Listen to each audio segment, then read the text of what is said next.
Welcome back to Questing Beast. I'm Ben. Today I am really excited to share one of the coolest world building projects that I've ever come across. This is Voodoo Forest and Scions of Voodoo, an amazing fantasy sci-fi world created by the man, the myth, the legend, John Blanche.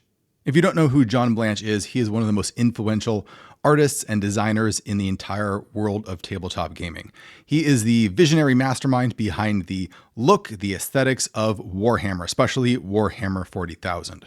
Let's be honest, most people are not into Warhammer 40k because of the rules. They tend to be into it because of the lore or because of the look. And that look is all John Blanche. A lot of his illustrations have become absolutely iconic at this point, creating that visual style for many of the main factions in Warhammer and just defining what this universe is like. In my opinion, Warhammer would never be as popular as it is today without John's work. However, John has retired from working at Games Workshop and is working on his own private projects. This is a labor of love that took him over 10 years and goes through both the scenes and the environments and then the characters within this new Voodoo Forest setting. He's not telling you what to do with this setting. You can adapt it for role-playing games or for war games or for whatever. He's just giving you this new, beautiful, grotesque, weird world to soak in. All right, let's dive into the main Voodoo Forest book. But first, a quick reminder that anyone who is subscribed to the Questing Beast newsletter is in the running this month to win a copy of the Tasks of Tantalon, this really gorgeous game book created by Steve Jackson, one of the founders of Games Workshop. At the end of June, I'll grab a random email from my email list and send this out to you completely free if I draw your name. So remember to be in the newsletter. Link is down below. All right, physical construction of the book is really good. It has this black on black cover, nice cloth material on the cover there. It's a little bit hard to see the title. Hopefully you can see it right there. There we go. That's a better view. Voodoo Forest. There's nothing really on the back except for this little rat guy down there at the bottom. And let's see what's inside the front cover. These are some really gorgeous end pages, full of John's signature, very dense, kind of cross-hatched look. This whole book has virtually no words in it at all. It is just pictures. It's like getting an entire book that is just a series of prints all bound together in one book. All it says down here is a work of malevolent intent, Voodoo Forest, John Blanche. The paper quality is astonishingly good. It is really thick and it feels really good. It's kind of a creamy off-white color and it has stitched binding. This thing is incredibly solid.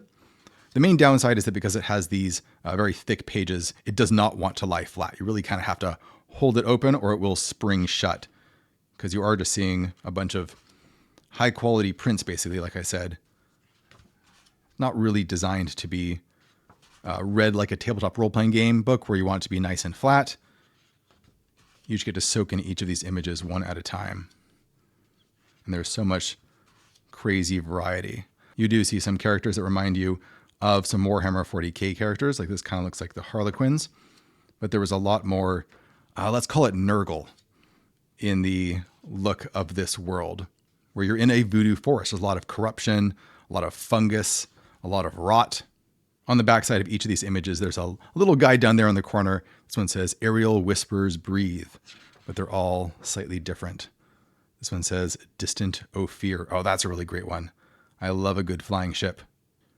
Plenty of weird monsters and monstrosities, which again, your imagination has to grab hold of and make something out of, because John is not here to tell you what it is that you're looking at.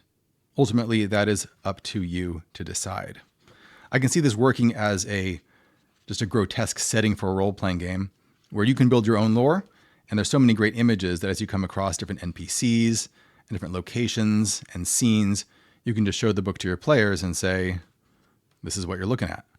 I find one of the hardest parts of running an RPG is conveying the world that you have in your mind to the players, because words can only go so far.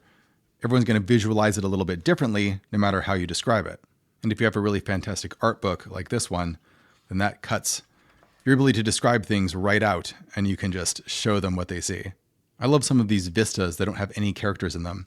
You just see these moldering mountains stretching away to the horizon, lightning out there in the sky, a strange floating tree with waterfalls coming off of it, these flying ships shipwrecked on top of these huge mountainous pillars, weird ghosts, or maybe this is underwater. A little bit hard to tell.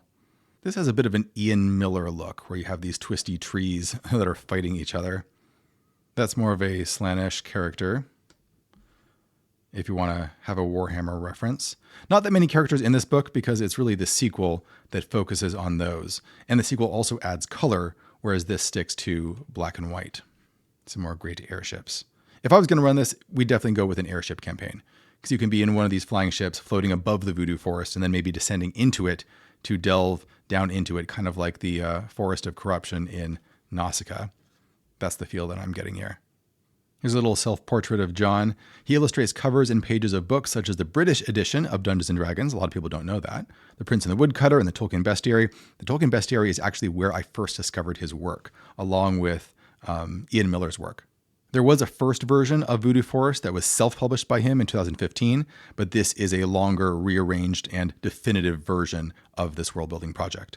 All right, here is our second book. Let's take a look inside. Here is our end pages. We have a little introduction here. Treating of the methods by which the works of 10 bells is wrought. A work of malevolent intent and deformed shape is put before the reader to further their knowledge in but a single area of the examination of the Tarok Voodoo cities, Voodoo Forest, the saga of Steppenwolf and the Wolf Hunters, the Knaves, Macbeth, and the Whalers of Rotten Chapel. So here we have many of the NPCs, you could say, that you would find in the Voodoo Forest. You could either take over one of these to be your character if you were playing a role-playing game. Of course, if you're playing a war game, you could use these as inspiration to hack together one of your own characters. Or you could flip to a random page and just say, this is the guy that you meet in a random encounter. All of the characters in here have that grimdark look that John Blanche is famous for, as well as that reddish, yellowish tint that you see that he likes so much, that is present in a lot of his art. He likes to put those orange and yellow washes on things. The paper quality is really good. Just like in the very first book, it feels really good in your hand. The whole book is stitch bound, but the actual color of the paper is much whiter than in the first book. I think the first book was using cream colored paper because it was all black and white, but because this has color in it, I think they were looking for a much more neutral background where the colors could stand out a little bit better.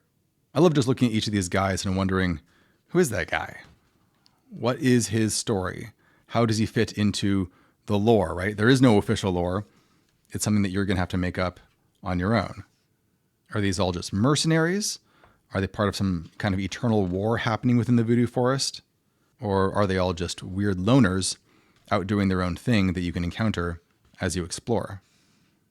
Got a weird giant baby here with some skull spiders. That's not John Blanche. I don't know what is. These big cathedral-headed dudes. I feel like I've seen some 40K guys that look like that. An old weird witch. This guy with a tree on his head. Boy, he really loves crashed ships, doesn't he? You can put a crashed ship anywhere and it's going to look great. And, of course, Robo Mona Lisa. Don't ever forget that. There we go. That is my flip through of John Blanche's Scions of Voodoo and Voodoo Forest. As usual, I will put links down in the description below for where you can pick these up from the website, which I believe is in Italy, that sells them. The production quality is really good, but one of the downsides is that I had to order them from Italy and it takes a long time to get here. So you do have to be very patient. I'm an enormous fan of John Blanche, so there's no way I could pass these up when I saw that they were available. I would love to see similar retrospectives of his work specifically for other things like Warhammer 40,000 out there, but I'm not sure if collections like that are available. If there are, let me know, because I'll definitely try and pick one up. One thing that always really frustrates me about world building projects is that there's always these huge lore dumps that I am not going to wade all the way through. It's usually not that interesting, and I'm never going to remember or use at the table if I use it in a role-playing game. And this circumvents all of that by just giving you the visuals. You're getting a direct line into what John Blanche sees in his head when he thinks about Voodoo Forest. I think it's so awesome that John was able to make a project like this, and I hope that he does many more like it in the future. Well, that's it for this review. Let me know down in the comments if there's any other really great art projects that you think that I should look at on this channel. And thank you for watching. I'll see you next time.